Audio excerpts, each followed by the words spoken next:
In 1932, America was in trouble.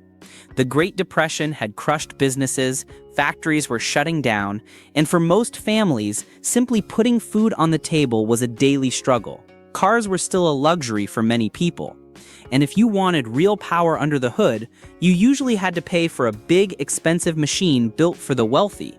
Then Ford did something nobody expected. They put a V8 engine into a car ordinary Americans could actually afford. And that single decision didn't just change Ford. It changed hot rodding, stock car racing, drag racing, and the entire performance car industry forever. But what almost nobody knows is that this revolutionary engine wasn't supposed to work. Engineers said it was too complicated. Competitors thought it was impossible. And the first version suffered from problems that nearly killed the project before it ever had a chance to succeed. This is the story of Ford's Flathead V8, the engine that started a revolution. To understand why the Flathead mattered so much, you have to go back to the early 1930s. At the time, most affordable cars used simple four-cylinder engines. Some larger cars offered straight six engines. V8 power existed, but it was reserved for luxury brands like Cadillac, Packard, and Lincoln. Those engines were expensive to manufacture and even more expensive to buy. The average working family couldn't dream of owning one. Henry Ford hated that idea. He believed ordinary people deserved advanced technology too. Ford had built his empire on making cars accessible to everyone. The Model T had put America on wheels. Now he wanted to give those same people something they'd never had before: real power, real performance, real excitement. So Ford engineers began working on a completely new engine. Their goal sounded simple: build a compact, affordable V8 that could be mass-produced. The reality was far more difficult. Most V8 engines of the era used complicated multi-piece castings. Manufacturing them required expensive machining and labor-intensive assembly. Each component had to be carefully fitted together. The process was slow, the costs were high, and that's exactly what kept V8 engines out of reach for most Americans. Ford wanted something different. He needed an engine that could be built quickly, reliably, and affordably on a massive scale. His engineers worked tirelessly, facing challenge after challenge. They experimented with casting techniques that had never been attempted before. They redesigned manufacturing processes. They pushed the boundaries of what was possible in 1930s automotive production. The result was a 221 cubic inch V8 with a 3.0625-inch bore and a 3.75-inch stroke. It produced about 65 horsepower and 130 lb-ft of torque in its earliest form. Today, those numbers sound tiny, but in 1932, they were a game changer. More importantly, Ford engineers cast the entire engine block as a single piece. That might not sound revolutionary now. Back then, it was almost unthinkable. Many experts believed it couldn't be done reliably on a large scale. The technology seemed too risky, the tolerances too tight, the complexity too great for mass production. Yet Ford made it work. The foundries had to perfect new techniques. Workers had to learn entirely new processes. Quality control became absolutely critical. But Ford's manufacturing genius paid off. They created an engine that could be produced in enormous quantities without sacrificing reliability or driving up costs. And when the 1932 Ford Model 18 arrived, customers suddenly had access to V8 power at a price that undercut much of the competition. The automotive world was stunned. Dealerships were flooded with curious buyers. People wanted to see this affordable V8 for themselves. They wanted to feel what V8 power was like. And when they did, many were sold immediately. But there was a problem. Actually, there were several. The Flathead's innovative design came with compromises. Instead of placing the valves above the cylinders like modern overhead valve engines, Ford located them beside the cylinders inside the block. That's where the name Flathead came from. The cylinder heads themselves were essentially flat. The arrangement simplified manufacturing and reduced cost, but it also restricted airflow. The intake and exhaust passages had to make complicated paths through the block. Air and fuel had to travel through awkward routes to reach the combustion chambers. Exhaust gases faced similar restrictions on their way out. As power increased, breathing became a major challenge. And then there was cooling. Early Flatheads developed hot spots around the rear cylinders. The coolant flow wasn't optimal. Heat built up in certain areas faster than it could be dissipated. Cracks sometimes appeared between valve seats and cylinder walls. Overheating became a frequent complaint among hard-driving owners. Mechanics across America became familiar with another issue: blown head gaskets. The flat head design meant the gasket had to seal a complex surface. Under high temperatures and pressures, failures happened more often than anyone wanted. The engine was revolutionary, but it wasn't perfect, and yet something remarkable happened. People fell in love with it anyway. Why? Because the Flathead had something that numbers alone couldn't explain: character. Fire one up and it produced a deep, distinctive rumble unlike anything else on the road. Press the throttle and the car surged forward with smooth, effortless torque. The power delivery felt different from the rough, vibrating 4 cylinders most people were used to. Most people don't realize just how different that felt compared to many cars of the era. Driving a 4-cylinder meant living with vibration, noise, and a constant feeling of strain. The engine always seemed to be working hard, but slip behind the wheel of a Flathead-powered Ford and everything changed. The engine felt relaxed, confident, powerful. Suddenly, performance wasn't reserved for the rich. It belonged to everyone. Ford continued improving the design throughout the 1930s. By 1934, displacement remained at 221 cubic inches, but horsepower climbed to 85. Engineers refined the casting process. They improved the cooling system. They tweaked the carburetor and ignition timing. Each year brought small improvements that added up to meaningful gains. A few years later, engineers introduced larger versions. The famous 239 cubic inch Flathead arrived with a 3.1875-inch bore and a 3.75-inch stroke. Compression ratios gradually increased from around 5.5, one toward higher figures as fuel quality improved across America. Horsepower kept climbing: 90 horsepower, 100 horsepower, then more. Every improvement made the engine even more attractive to drivers looking for speed, and word spread quickly. People talked about their Flathead Fords with pride. They bragged about the power. They shared stories of leaving other cars behind at stoplights. And that's when the real revolution began. Because the Flathead didn't just power cars, it created an entire culture. After World War II, thousands of young veterans returned home with mechanical skills learned in military service. They'd worked on tanks, aircraft, trucks, and all kinds of machinery. They understood how engines worked. They knew how to use tools, and they weren't afraid to experiment. Many were looking for excitement. Many were looking for speed, and used Ford Flatheads were everywhere. The cars had been in production for over a decade. Junkyards were filled with them. Parts were cheap, knowledge was plentiful. A young guy with basic tools and a weekend could pull a Flathead from a wrecked car and have it running in another chassis. The Flathead became the perfect engine for hot rodders. Young builders stripped weight from old Fords. They removed fenders, hoods, running boards, and anything else that wasn't essential. They lowered suspensions to improve handling and create that aggressive stance. Modified carburetors allowed more fuel and air, installed aggressive camshafts, changed the valve timing for more power, and chased every ounce of horsepower they could find. Soon, aftermarket companies emerged to serve this growing community. Names like Offenhauser, Edelbrock, and Navarro became legends. These companies saw the hunger for performance parts and responded with innovative products designed specifically for the Flathead. Enthusiasts discovered that dual carburetor setups improved airflow. Triple carburetor systems became even more popular. Seeing 3 carburetors lined up on a Flathead intake manifold became an iconic image of American hot rodding. High-compression aluminum heads increased performance by allowing higher compression ratios without the weight penalty of iron. Headers improved exhaust flow by giving each cylinder a dedicated exhaust path that reduced back pressure. Racers were squeezing 150 horsepower, 175 horsepower, even over 200 horsepower from engines originally designed to produce less than half that amount. But the harder they pushed, the more weaknesses appeared. Overheating became a constant enemy. At high RPM, cooling passages struggled to manage heat.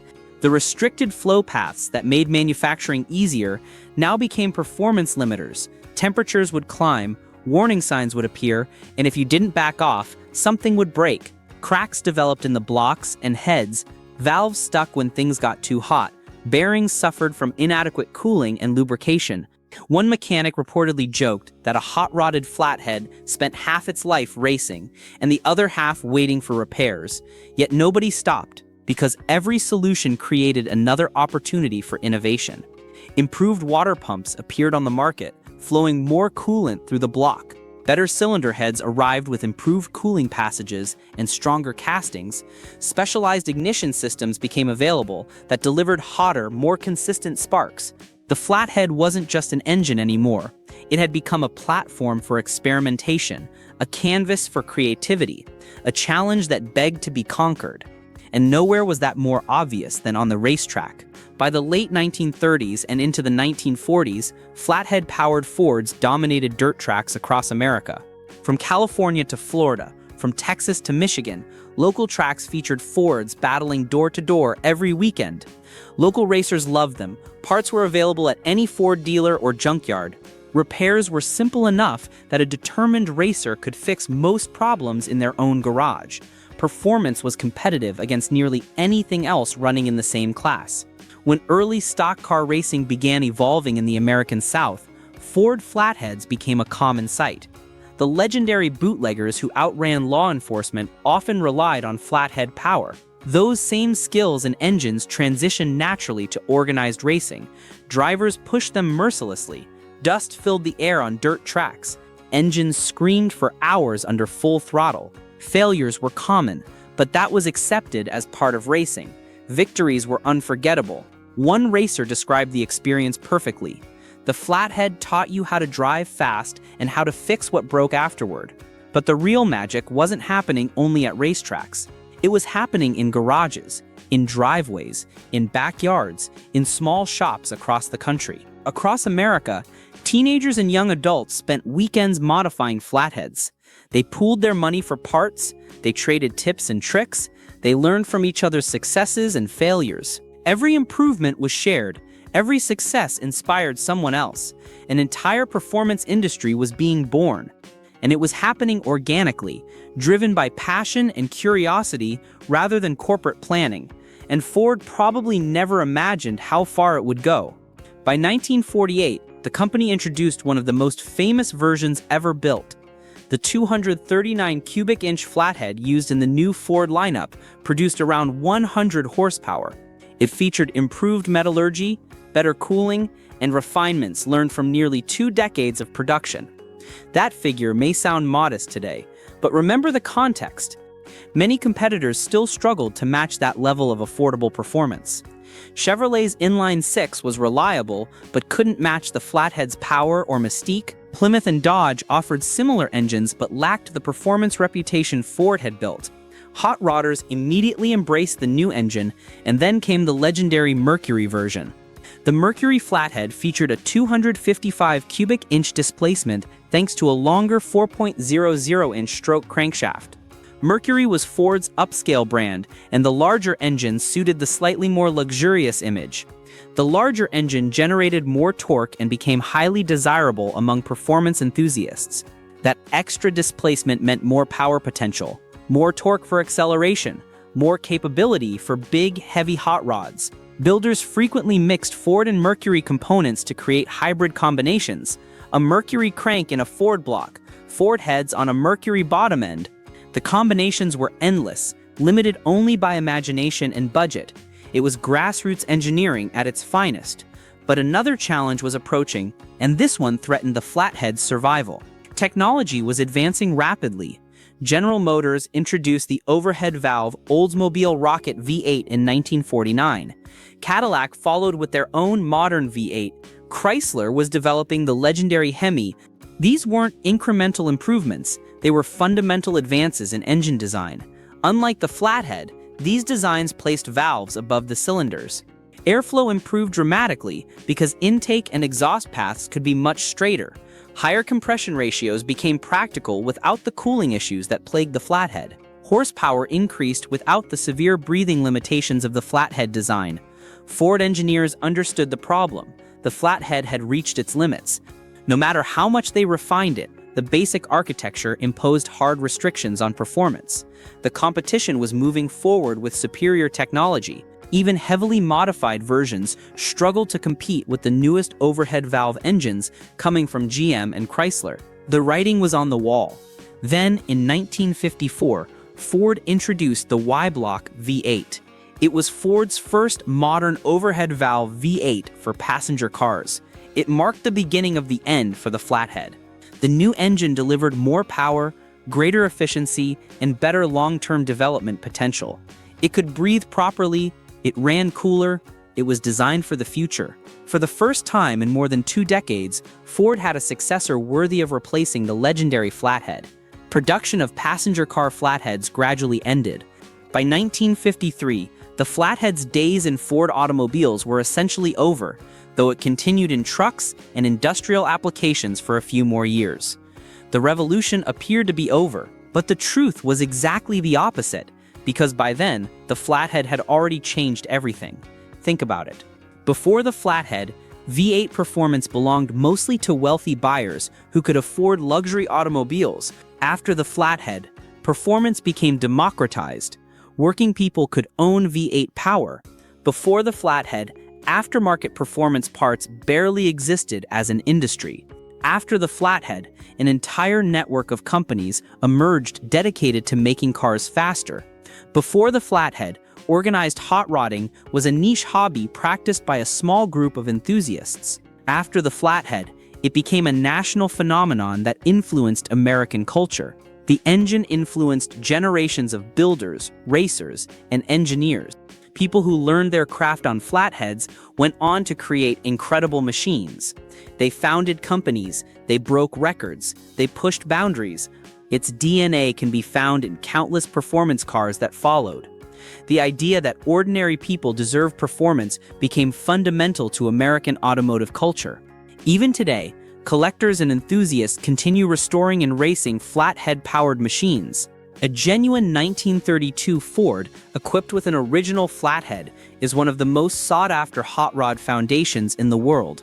Values have climbed to levels that would astonish those young veterans who pulled them from junkyards for pocket change. Custom-built Flatheads still appear at shows and vintage racing events. Builders spend thousands of dollars and countless hours creating engines that would have amazed the original Ford engineers. Some produce over 300 horsepower with modern technology and decades of accumulated knowledge. Advanced metallurgy, computer-designed components, and precision machining have unlocked potential nobody imagined possible. Not bad for an engine first introduced during the Great Depression. And perhaps that's why the Flathead remains so beloved. Not because it was perfect. It wasn't. It had flaws that frustrated owners and racers alike. Not because it was the most powerful. Eventually it wasn't. Newer engines surpassed it decisively. The Flathead became a legend because it changed who had access to performance. It took an engine layout that experts considered risky, wrapped it in affordability, and handed it to ordinary people. Those people turned it into something bigger than Ford ever imagined. They turned it into a movement, a culture, a revolution. They proved that you didn't need wealth to go fast. You needed creativity, determination, and willingness to learn. Today, when you hear the unmistakable rumble of a Flathead V8, you're hearing more than an old engine. You're hearing the sound that launched American hot rodding. You're hearing the foundation of an entire performance industry that now generates billions of dollars annually. And you're hearing proof that sometimes the most important machines aren't the most powerful ones. They're the ones that inspire everyone else. They're the ones that open doors. They're the ones that change what people believe is possible. Ford's Flathead V8 wasn't just an engine, it was the spark that ignited a revolution. From its 221 cubic inch beginnings to its dominance in garages, racetracks, and hot rod culture, it forever changed what ordinary people believed was possible behind the wheel. Even after production ended, its influence never disappeared. It lives on in every modified car, every aftermarket part, every weekend racer chasing speed on a budget. If you enjoyed this story, let me know in the comments what legendary engine you'd like to see next. And make sure to subscribe so you don't miss the next deep dive into the machines, rivalries, and engineering breakthroughs that shaped automotive history.